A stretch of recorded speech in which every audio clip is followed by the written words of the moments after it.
Olá, bom dia, você que está curtindo a programação da Rádio Universitária 95,9. Está começando mais uma edição do programa Bate-Papo Eleitoral.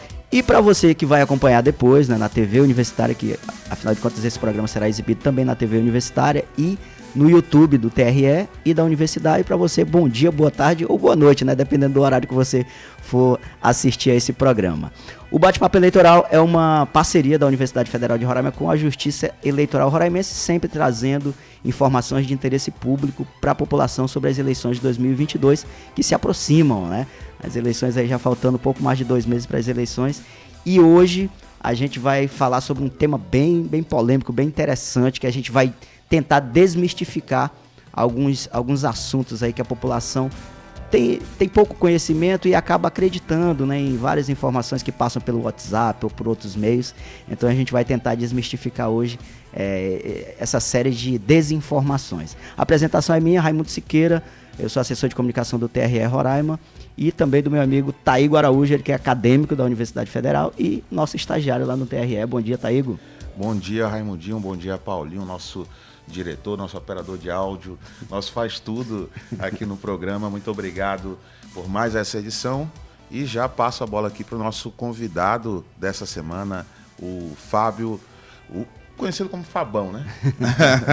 Mas o Fabão, apresentá-lo antes aqui, né? O Fabão é secretário de Tecnologia da Informação do TRE e o tema de hoje é segurança da urna eletrônica e do processo eleitoral. Um tema bem amplo que a gente vai tentar, né, resumir, né? Fabão é professor também, então o Fabão vai tentar falar de uma forma bem didática, né, alguns temas que são bem técnicos, mas a gente vai tentar traduzir, não é isso, Fabão? Bom dia, seja bem-vindo ao Bate-Papo Eleitoral. Bom dia, Raimundinho, bom dia, Taigo, bom dia, Paulinho, obrigado aí pelo convite, bom dia também a todos os ouvintes aqui da Rádio Universitária 95.9.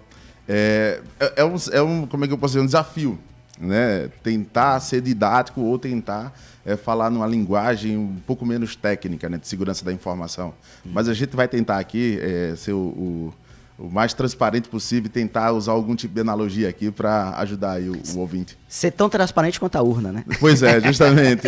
A gente estava até comentando antes aqui da gente dar exemplos, né, de como que era a urna, como que era a votação em cédula, né, e como é que é a votação eletrônica, quais são as diferenças, né, com exemplos, né, de como a fraude quando a votação era em cédula, né, de papel na urna de lona, como era muito mais fácil de ocorrer fraude, né? Hoje em dia tem muitas barreiras de segurança e é isso que a gente vai tentar explicar.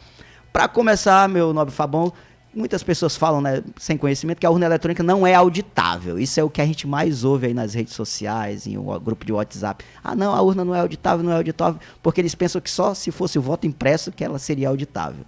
Então eu gostaria que você explicasse, né, quais as etapas de auditoria da urna antes, durante e depois da eleição. Pois é, isso realmente é uma mentalidade, né, que foi difundida que ela não pode ser auditável. Mas, na verdade, todo o processo eleitoral é auditável e ele foi construído justamente dessa forma. Que a gente tinha que, no passado, as pessoas confiavam tanto, né, que acabava ali não precisando participar desse processo, né, de auditabilidade. Mas sempre as entidades fiscalizadoras sempre participaram tranquilamente, que é justamente o primeiro item aqui, que é o antes, né? O que a Justiça Eleitoral faz em relação a tentar auditar esse processo eleitoral e o processo de votação em si, né, na urna eletrônica? É a abertura do código-fonte, pessoal. E o que é o código-fonte? O código-fonte é a receita, né, de bolo ali, que o programa, é o passo a passo que o programa da urna faz para que ele obedeça ao comando que a gente dá a ela. Ou seja, se eu vou votar no candidato X, tem que aparecer a foto dele, registrar o voto para ele. Se eu votar no candidato Y, tem que aparecer a foto dele, o voto para ele e tudo mais. Então, esse código-fonte, ele é aberto às entidades fiscalizadoras. Então, essa abertura é para que, justamente, Ministério Público, Polícia Federal, Ordem dos Advogados, coligações, partidos, as federações tenham acesso. Normalmente, eles mandam o seu corpo técnico, né? Tenham acesso para verificar se aquele programa está funcionando como deve ter. Tem aquela abertura também para os hackers, né? Isso, nesse mesmo período? Que é o outro item aqui, que é justamente o próximo item, que é o teste de segurança. TPS. O TPS. Então, esse teste de segurança ele também é feito. O TSE, né, o Eleitoral, disponibiliza uma sala específica com a urna eletrônica, com todos os sistemas ali utilizados no processo eleitoral, para que esses especialistas que queiram se habilitar a poder fazer ataques ali, né, ao sistema eleitoral ou testar tentativa vulnerabilidades. De invasão, né? Isso. Justamente. E isso é feito justamente antes das eleições. Por quê? Porque após esse teste, se for descoberta vulnerabilidades, e pode acontecer de ser descoberta, haja tempo para que haja correção. Corrigir, né? Seja feita a correção. Isso acontece muito, às vezes, na casa da gente, fazendo analogia. Quando a gente tem ali nosso antivírus, né? O antivírus, ele não é estático. Ele não... eu já tenho catalogado todos os vírus do mundo. Todo dia aparece uma infinidade de vírus, né? Novos, são mutáveis. Então, o antivírus tem que estar sendo atualizado, tem que estar procedendo essas correções, entendeu? De segurança ali do teu computador. Então, é onde a gente tem o teste de confirmação, que é justamente o teste, é refeito aquele teste lá de segurança, só que agora com as correções que foram sugeridas pelas entidades fiscalizadoras e pelos hackers que participaram do teste de segurança pública. Então, isso é transparência. Eu achei erros, achei falhas e agora vamos corrigir para evitar problemas, entendeu? Certo. O outro item também é a cerimônia de assinatura digital e lacração de sistemas. Essa aqui é legal porque ela está associada à abertura do código-fonte. As entidades fiscalizadoras, elas vão olhar como é que o sistema funciona, né? O programa, né? Normalmente, programadores vão ler ali o código-fonte. Depois que está tudo certo, eles lacram. E o que é essa lacração? O nome é assim... Mas a lacração, na verdade, pessoal, é eu pegar aquele sistema e fazer um cálculo matemático que ele vai gerar um código único, que ele vai gerar um número único. E se, por acaso, eu levar esse sistema para ser usado em qualquer lugar... Se eu gerar novamente esse mesmo processo, esse mesmo cálculo matemático, na cópia desse sistema que estiver rodando em qualquer outro lugar, no caso a urna eletrônica, tem que dar o mesmo número. Se não der o mesmo número, perdeu-se a integridade. Aí, buscando aqui a analogia, na prática, vocês devem perceber essa parte, né, de integridade, de segurança da informação, quando vocês, por exemplo, fazem cursos online, EAD. O que acontece? Normalmente, hoje em dia, o certificado dos cursos online, eles são já disponíveis através de um arquivo PDF, né? Onde você vai lá e imprime, né? Não vem mais aquela coisa de mandar pelos correios, né? Só que como é que eu garanto que aquele certificado é válido? O que é que vem embaixo do certificado? Normalmente vem um código de verificação que você entra no site da escola, né, ou do instituto que você fez o curso, e aí você digita aquele código para validar. E aí você vai ver se o conteúdo lá do curso, ou seja, o certificado lá, tem seus dados e foi você que fez, está de acordo com o documento que você recebeu, que é o certificado, né, de realização do curso. Certo. Isso é um exemplo, né, mas tem vários exemplos dessa garantia de integridade. Então, essa lacração aqui dos sistemas é isso, é garantir. E aí ela casa também com um processo que acontece no dia da eleição, que é justamente esse teste lá de auditoria em tempo real, que é quando a gente chega na sessão eleitoral e a gente escolhe, sorteia algumas urnas, e agora vamos fazer aquele mesmo cálculo aqui, que é gerar o hash, né? O pessoal técnico, né, da área técnica vai entender bem o que eu estou falando, mas gerar esse cálculo matemático, e aí eu vou comparar com aquele cálculo que foi feito lá na lacração. Se por acaso alguma urna dessa der diferente esse cálculo, essa numeração, então aquela urna perdeu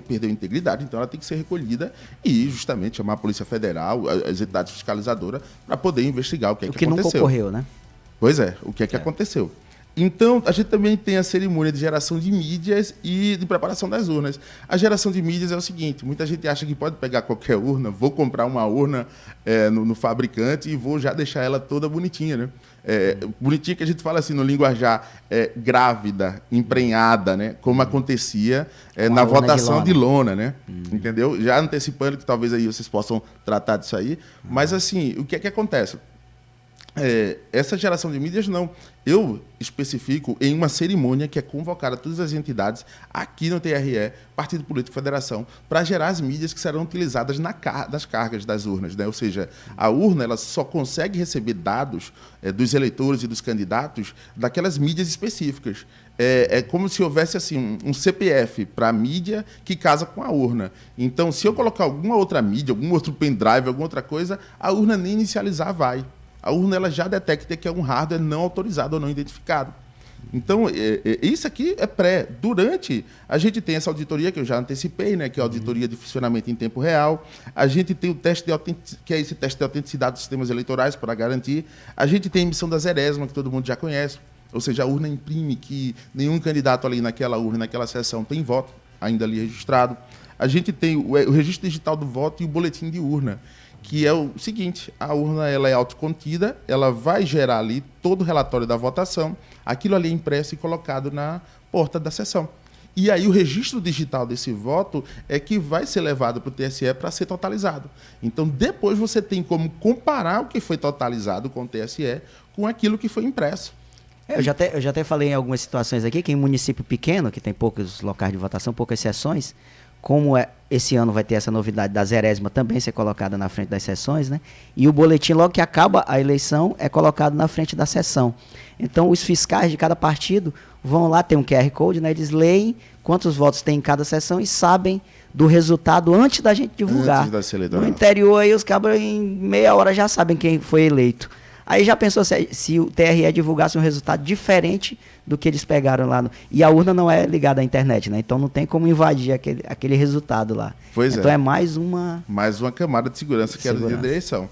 E o legal é que, por mais que a Justiça Eleitoral tenha um aplicativo chamado Boletim de Urna na Mão, que ela pode usar esse aplicativo para fazer a contagem, o eleitor, né? Ele pode baixar do site, mas o eleitor, não, eu não quero um aplicativo que a Justiça Eleitoral esteja fazendo, não. Existem vários outros aplicativos que foram desenvolvidos por terceiros para fazer essa contagem. Certo. Então, você pode usar qualquer aplicativo que faça essa leitura do QR Code para você fazer a sua totalização ali, paralela. Maravilha. Então, Beleza? Muitas barreiras. Aí, Muitas tem barreiras. mais ainda? E só para finalizar aqui, depois da eleição, que é justamente o que está acontecendo agora. Me parece que está havendo uma requisição da Justiça Eleitoral dos boletins de urna, né, e do registro digital dos votos das últimas eleições, de 2014, 2018, né, e 2020. Então, o que acontece? Esses dados são guardados e serão disponibilizados. Então, assim, na internet, esse boletim já fica online, o boletim de urna. Então, você pode consultar depois da eleição e todos esses arquivos estão guardados e serão repassados para as entidades fiscalizadoras que solicitarem. Maravilha. Certo, mais explicado que isso. Eu até peço desculpa, mas assim, isso aqui ainda eu estou resumindo, né? Porque existem muito mais barreiras. E eu ainda estava na ilusão com o Paulinho. Ele disse, não, Paulinho, hoje a gente vai conseguir fazer um programa em 10 minutos. No máximo 12. Eu acho que agora a gente já fez. Se tratando de um assunto tão complexo e tão importante. E a questão, né, Fábio? Porque tem que ser explicada a parte técnica e tem que sempre fazer uma analogia. Para que a população, né, que não é obrigada a ter conhecimentos técnicos, para que ela possa entender, né, todos esses procedimentos. Beleza. Fábio, algumas pessoas questionam que a urna tem 26 anos e nunca foi atualizada. É verdade isso? Essa questão aí é muito mais assim, uma visão superficial que alguns eleitores, né, algumas pessoas têm, né, de um dispositivo. Na verdade, a urna ela é atualizada. Praticamente a cada 2 anos, lança-se um modelo novo de urna eletrônica. Aqui, por exemplo, o modelo mais recente é o modelo 2020, que vai ser a maior quantidade de urnas que teremos na eleição aqui. Tá? Acho que 90% das nossas urnas eletrônicas já serão modelo 2020. Não são todos os estados que conseguiram isso, mas a gente conseguiu aqui no TRE, com essas tratativas aí com o TSE. Então, o que acontece? Os modelos eles são evoluídos. O que acontece é que as pessoas esquecem o que tem por dentro. A evolução está no hardware interno, no processador, nas camadas de segurança, na criptografia da urna. E para fazer uma analogia é muito simples, porque o pessoal tem essa visão, né? Vou pegar aqui o exemplo aqui, ó. Vocês sabem o que é isso aqui, ó? Eu sei que o pessoal aí do rádio não está vendo, né? Mas vai ver no ao vivo, né? No ao vivo. Eu estou com a caneta Bic na mão, pessoal. A caneta Bic ela foi lançada em 1950. Esse modelo aqui que eu estou, ele é de 1955. Esse modelo aqui nunca foi atualizado esteticamente por fora. Mas a caneta Bic, a tinta dela, ela é atualizada vários e vários anos para melhorar, para otimizar, sabe? Para fixar melhor. Então, visualmente, a pessoa pensa que não tem atualização, mas tem. Né? E visualmente a urna eletrônica é desse jeito porque ela passa por um processo de validação em termos de acessibilidade, em termos de ela aguentar porrada quando vai para algum local de difícil acesso, trepidações. Então, esse modelo bem robusto que a gente vê dela é por conta disso. É muito mais a questão de arquitetura, de design do dispositivo. Pegar outro exemplo também, o pessoal aí da área de finanças, financeiras, vai saber muito bem o que eu estou falando aqui. Calculadora HP12C. Pessoal, nem estou fazendo propaganda desses dispositivos, não. Mas é um modelo aqui que é muito bom para analogia, para usar como referência. A calculadora HP12C, ela é o mesmo modelo esteticamente, externa, fora, né? Desde, acho que faz mais de 20 a 30 anos, que é o mesmo modelo. E não, por quê? Porque funciona. Ela atendeu ao propósito, então não tem o que melhorar esteticamente. Certo. Estou conversando aqui com o Fábio Barros, ele que é secretário de Tecnologia da Informação TRE. O tema hoje é segurança da urna eletrônica e do processo eleitoral. Meu nobre diretor Paulinho Reis, eu acredito que é melhor a gente fazer um intervalo, né? Porque ainda tem 3 perguntas E o meu nobre Fabão, como professor, didático que é, né, sempre tem muitos assuntos sobre cada pergunta dessa. Então acho que é melhor a gente fazer um intervalo, não é isso? Concorda? Então daqui a pouco a gente volta aí com mais esse tema e abordar outras questões, como no próximo bloco a gente vai saber a principal diferença, como era a eleição com urna de lona, né, a votação em cédula, que era passível de fraudes em vários aspectos. O Fábio vai até trazer alguns causos aqui que acontecia, que eram frequentes, né? E a diferença para a votação eletrônica hoje em dia, né? Quais as principais diferenças e o que garante essa segurança da urna hoje. Daqui a pouco a gente volta. Nós estamos de volta aí com o seu bate-papo eleitoral, o tema de hoje, segurança da urna eletrônica e do processo eleitoral. Estamos recebendo Fábio Barros, secretário de Tecnologia da Informação. E a pergunta agora é bem, eu acho que essa aqui vai ser a mais didática, né? A diferença, até 94, né, Fábio? As eleições eram realizadas na urna de lona, com cédulas, né? Você colocando lá a contagem de voto demorava uma eternidade, aí, eu acho que bem uma semana, era feita ali no ginásio Hélio Campos. Não é da nossa época, a gente não era do TRE ainda, mas a gente sabe das histórias, né? Então a votação ocorria em urna de lona e a partir de 96 foi introduzida a urna eletrônica, né? Aos poucos.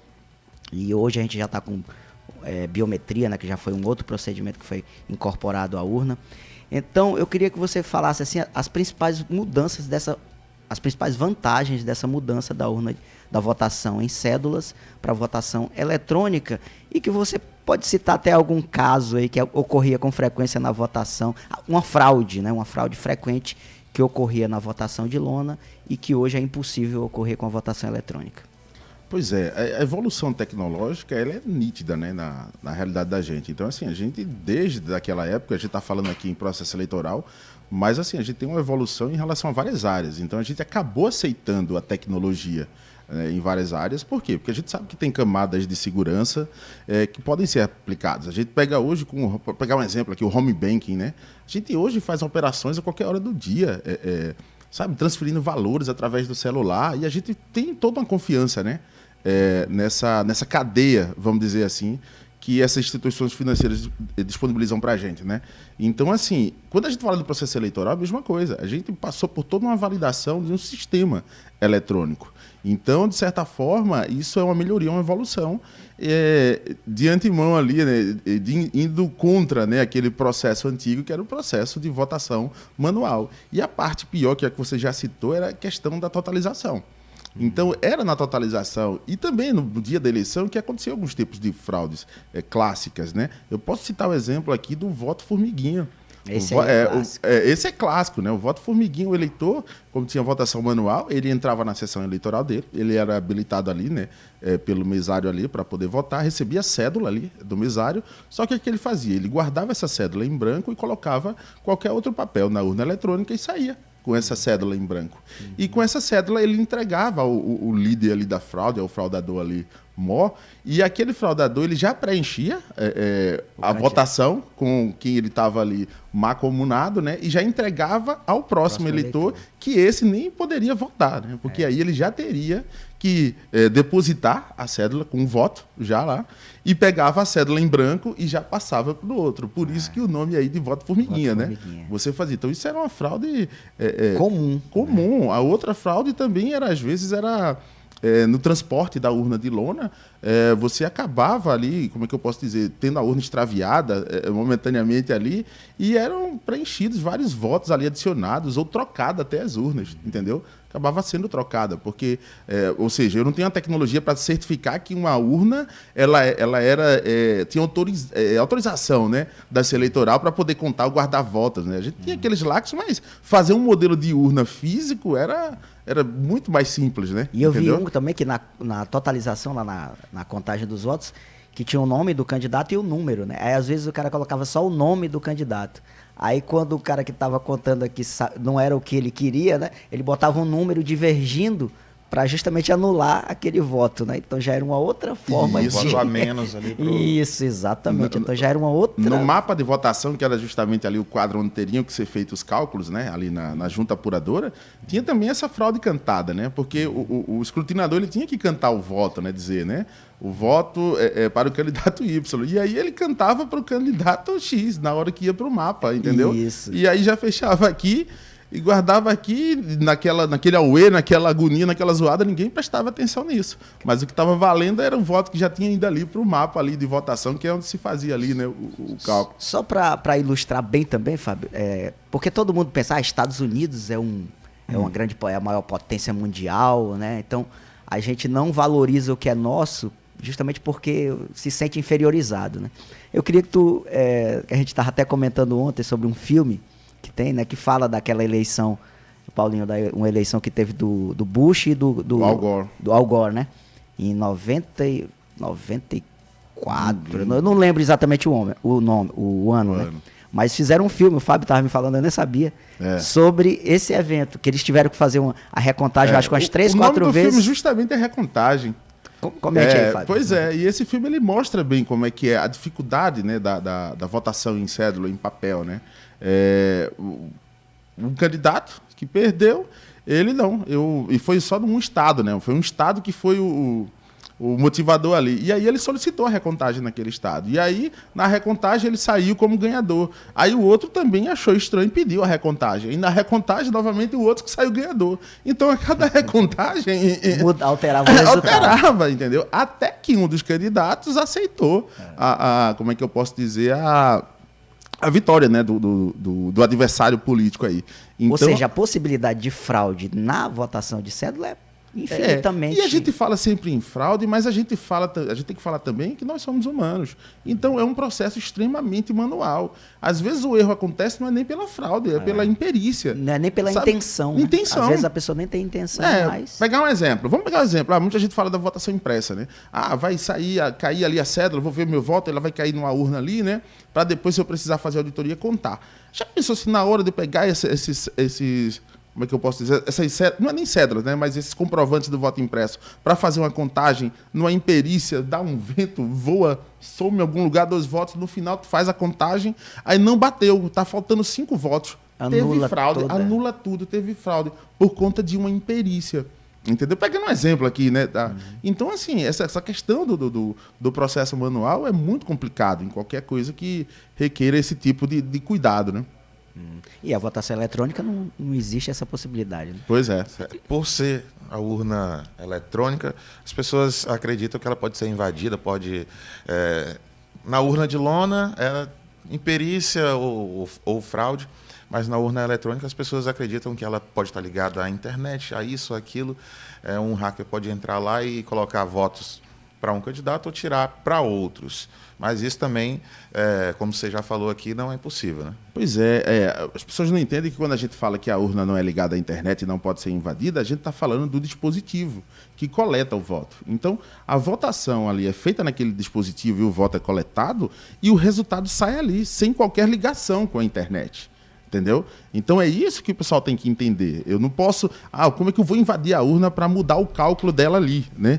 Para ela calcular e colocar mais votos. Aí vem aquela questão que o eleitor fala, não, mas aí a fraude está em quem desenvolveu o sistema.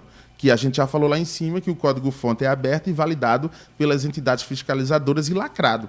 Então, se por acaso acontecer algo nesse sentido, de o sistema não estar funcionando como foi feito, aí a gente já, como é que eu posso dizer, para tudo e tem algum problema aqui. Até hoje, nunca aconteceu isso. E aí é onde eu convido, né, o eleitor para conhecer uma coisa que a gente antigamente chamava de votação paralela. Fazendo analogia, Raimundinho falou, olha, pelo amor de Deus, faça analogia para o eleitor entender, né, o ouvinte entender. Fazendo analogia, essa votação paralela, ela acontece no dia da eleição. Algumas urnas são sorteadas. Vamos fazer analogia. Pessoal, naquele jogo de domingo, no clássico, ali, das multidões ali, o que é que acontece no final da partida? O que é que as entidades ali do futebol fazem ali? Um teste o quê? Antidoping. Tem jogador que corre que só molesta ali, sabe? Fez uma partida top. Então, vamos sortear alguns jogadores para ver se algum não utilizou alguma substância ilícita. Então, é o antidoping, só que isso é feito por sorteio. Você não pode nem fazer com todo mundo para não ficar alguma coisa assim meio que, já foi se pensando, mas faz um sorteio. Na urna é a mesma coisa, a votação paralela. São sorteadas urnas para justamente a gente pegar essas urnas, levar para o TRE, né? Esse ano vai ser no Teatro Municipal, levar para lá para a gente fazer toda uma votação nela, pegar a cédula, que as pessoas votaram previamente, né? Algumas entidades conveniadas fazem essa votação para a gente, tudo filmado, a gente vota e o resultado que saiu na urna tem que bater com a contagem que a gente fez de manual aqui fora. Então a votação manual e eletrônica que tem que coincidir. Isso, e tudo isso filmado e transmitido ao vivo no YouTube. No YouTube, por isso que é chamado antigamente de votação paralela, mas hoje é auditoria, né, de integridade das urnas. Mas porque era uma votação que estava ocorrendo dentro do tribunal, que agora, porque aumentou, antes eram 3 urnas, a gente agora vai fazer essa auditoria com 20 urnas. Então a gente vai usar o Teatro Municipal para poder fazer esse processo. Então o próprio antidoping me garante que aquele software ali, ele tá lacrado, é ele mesmo, porque se pegar acabou toda a eleição. E até hoje nunca houve nenhuma discrepância. Certo. Esse é o Bate-Papo Eleitoral, né, uma parceria da Universidade Federal de Roraima com a Justiça Eleitoral Roraimense. Hoje estamos conversando com Fábio Barros, secretário de Tecnologia da Informação, falando sobre segurança da urna eletrônica e do processo eleitoral. Se você perdeu porque esse programa está sendo transmitido ao vivo, né, na rádio Universitária 95.9, mas ele vai ser veiculado na TV Universitária, canal 2.1, não é isso, meu nome é Paulinho Reis, e também nos canais do YouTube do TRE e da Universidade Federal. Então, se você perdeu alguma informação, você vai poder acompanhar então depois na TV e nos canais no YouTube, beleza? Vamos concluir aí esse bate-papo interessante, Fábio, muito rico, né? Muitas informações, eu tenho certeza que muitos ouvintes, muitos telespectadores ou muitos internautas aí vão ter acesso a informações que eles, né, nunca tiveram, né?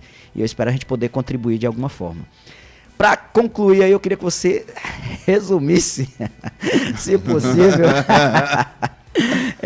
por que a urna eletrônica é segura, confiável e auditável, Fabão? Assim, bem resumidamente. Você já falou de várias formas, mas assim, só fale alguns tópicos eu acho que esse último tópico que eu falei, da votação paralela, antiga votação paralela, já é um bom exemplo de resumo. É você saber que você tem uma coisa que é sorteada, né? Que é uma coisa que, assim, não tem como alguém pensar nas mais de 30 camadas de segurança que o processo eleitoral e a urna eletrônica tem, você pensar que vai haver algum tipo de fraude. A cadeia de pessoas envolvidas é muito grande, entendeu? Então, quando você fala que há fraude na urna eletrônica no processo eleitoral, você está chamando, por exemplo, eu que trabalho com esse processo de carga e lacre, de fraudador, entendeu? Ou seja, todo mundo que está envolvido nesse processo. Você não está chamando uma pessoa específica de fraudador, entendeu? Ou que alguém manda fazer desse jeito ou daquele. É toda uma camada de validações. Quem é da área de segurança, da área de tecnologia, vai ter facilidade de entender isso. Mas o que eu peço convido entendam como é que é essa auditoria, entendeu? De integridade das urnas eletrônicas, a antiga votação paralela. Essa aí vai matar 99,9% aí da dificuldade de você aceitar que o processo é seguro, entendeu? Isso é uma mais clássica. E a outra que eu até aproveito aqui, já para fazer uma ponte, é o seguinte...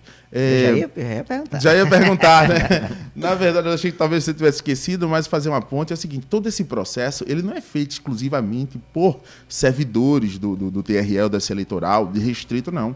A Justiça Eleitoral, ela convoca o eleitor para participar de um projeto lá, que é o apoio logístico voluntário. Então, o eleitor ele é convocado, a cada dia trabalhado, ele recebe 2 dias de folga. A gente está lançando hoje, né, abrindo hoje para as inscrições. E o que é que acontece? Ele vai participar de todo esse processo. O eleitor ele vai entender como é que funciona a urna, ele vai dar carga e lacrar as urnas eletrônicas, ele vai fazer teste de verificação de dados das urnas eletrônicas. O eleitor ele recebe treinamento para isso, vai transmitir dados dos locais de difícil acesso. É o eleitor que é convocado para isso.